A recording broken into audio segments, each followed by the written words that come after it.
That night, Hollow Creek woke up to screams. A farmer's barn was on fire, and in the flames, people saw a shadow of a woman holding a black cat.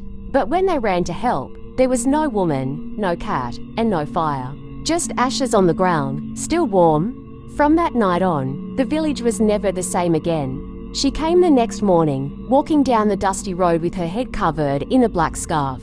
Her name was Marla. No one knew where she came from, but her eyes were strange, one grey, one green, like she had seen too much darkness. Behind her walked a black cat, quiet as smoke. It never made a sound. It only stared. She moved into an old broken house by the woods. The villagers tried to be kind at first, but strange things started happening. Animals disappeared, crops turned brown overnight, and people began waking up to scratches on their doors, shaped like cat claws. Soon, no one went out after dark.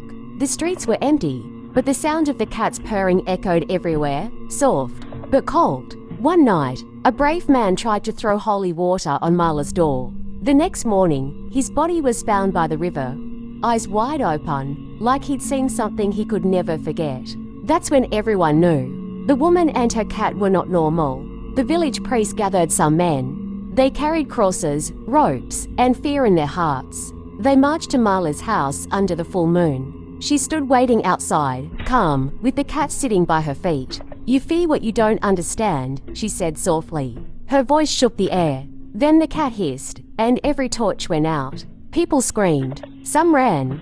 Others swore they saw faces in the dark, whispering Marla's name. When the light returned, she and her cat were gone. But her voice still lingered in the wind. You cannot banish what was born in pain. Days later, the priest returned with an old book of prayers. He gathered the whole village at the riverbank and began to chant. As his words grew louder, the sky turned black. Marla appeared again, her face full of tears, the cat growling in her arms. "I never meant to harm anyone," she cried. "They hurt me first. They burned my mother for being different." The villagers didn't listen. The priest finished the last line of the prayer, and a white light surrounded her. The cat let out a painful scream before turning into smoke.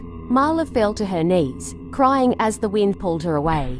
And then a silence. Years later, children played where her house once stood. But on some nights, people said they could still hear the sound of a cat purring near the trees. Soft, lonely, searching. Maybe she wasn't evil after all.